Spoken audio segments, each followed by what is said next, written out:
de Abraão, e Deus faz grandes promessas para Abraão, faz promessas que ele seria grande, que ele seria tremendo, a sua geração, os seus descendentes, enfim, faz promessas. Ele fala: conta as estrelas do céu, conta as areias, a areia do mar, e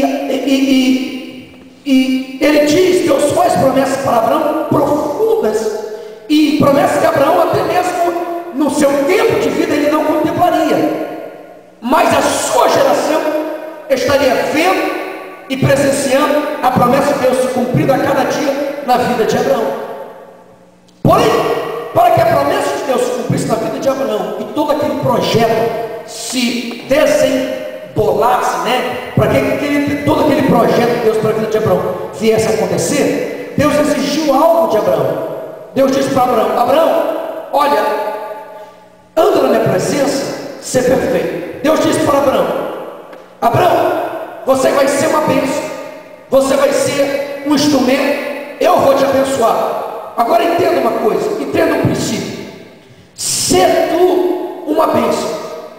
Foi uma das primeiras exigências que Deus fez para Abraão. Se você for olhar em Gênesis capítulo número 12, uma das primeiras exigências que Deus faz para Abraão, primeira exigência que Deus faz para Abraão é que ele deveria crer naquela promessa. E a segunda exigência que Deus faz para Abraão é que Abraão deveria ser uma bênção para alguém. Abraão deveria liberar bênçãos para a vida de alguém. E quando eu falo a respeito de prosperar em amizades, este princípio está de Gênesis a Apocalipse na Bíblia.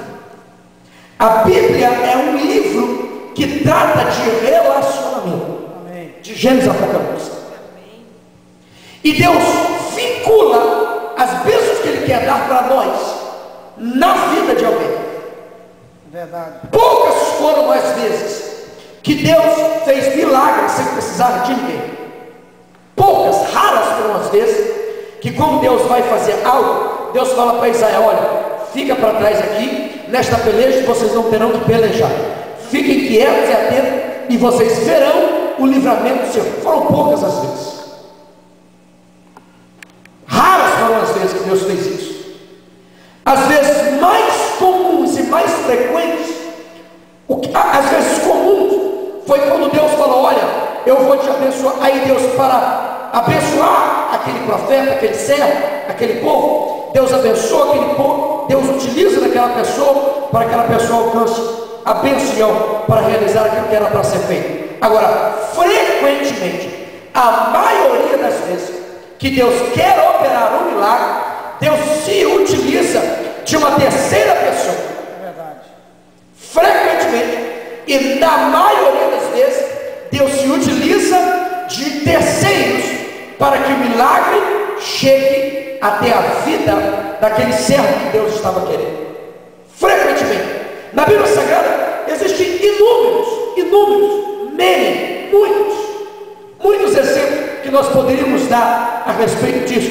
Elias estava vivendo um período de escassez, ele havia profetizado a escassez, ele vai para o ribeiro de Querite. Lá quando seca o ribeiro, ele estava lá comendo a comida que os corvos traziam para ele comer. Quando seca o ribeiro, a Bíblia diz, Deus diz para Elias: Elias, vai para a cidade de Sarepta, porque lá eu tenho preparado uma viúva para que te sustente. No momento de maior crise, no momento de maior escassez, Deus poderia continuar enviando o corvo, não poderia?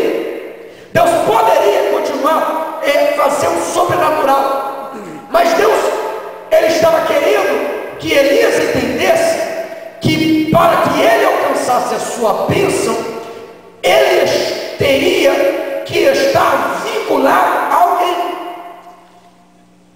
Porque lá na frente, quando nós olhamos para a vida de Elias, ele entra na caverna. Por que ele entra na caverna? Ele pensou que estava sozinho, ele pensou que estava lutando sozinho, ele pensou que não tinha mais ninguém com ele. Então ele pede a morte.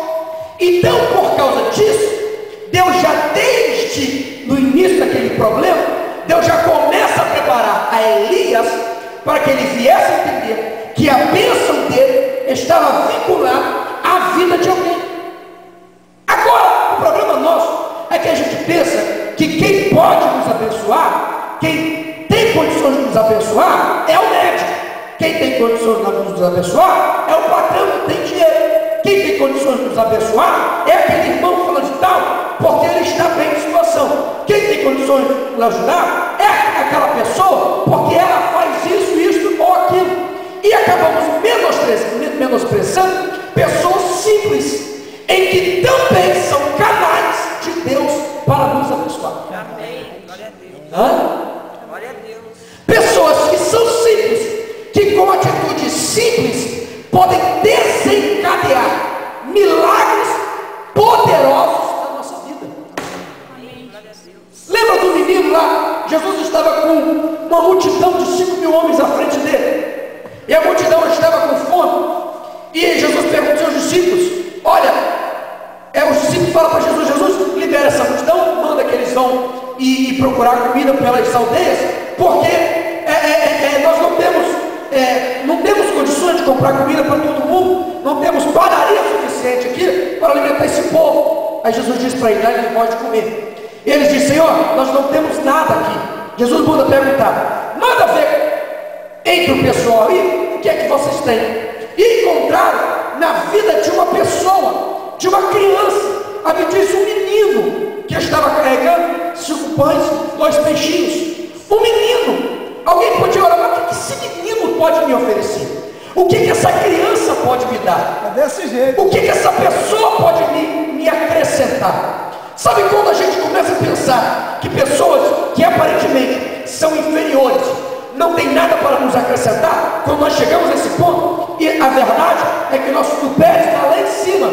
Então Deus faz aqueles discípulos e aquele povo que estava ali, diz para eles, tipo assim, de tabela, desce do pau, desce na tamanho, porque eu vou mostrar para você uma lição, que o menino tem condições de ter sabedoria, de entender o processo e o que Deus tem para nós, para ele apresentar ao Senhor coisas simples e pequenas, para que milagres de maneira desproporcional alcance multidões.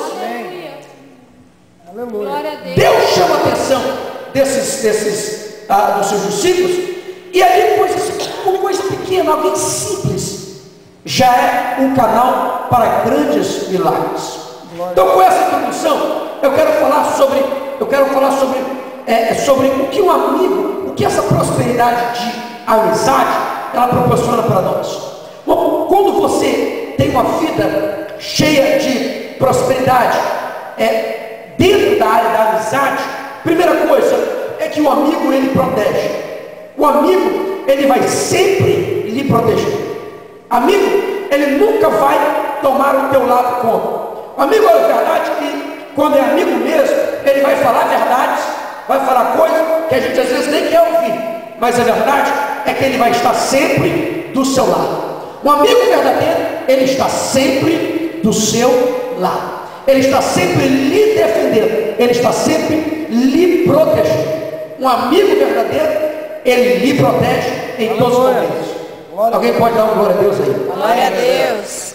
Quando eu falo que um amigo ele nos protege, é pelo seguinte: você já viu lá na Bíblia Sagrada, Deus fala o seguinte, que lá em Provérbios diz o seguinte, que existem amigos mais chegados do que um irmão. Aquele amigo que está ali junto com você para todos os momentos. Eu vou dizer para você, em toda a sua vida existem pessoas que têm facilidade de construir, de estabelecer amizades.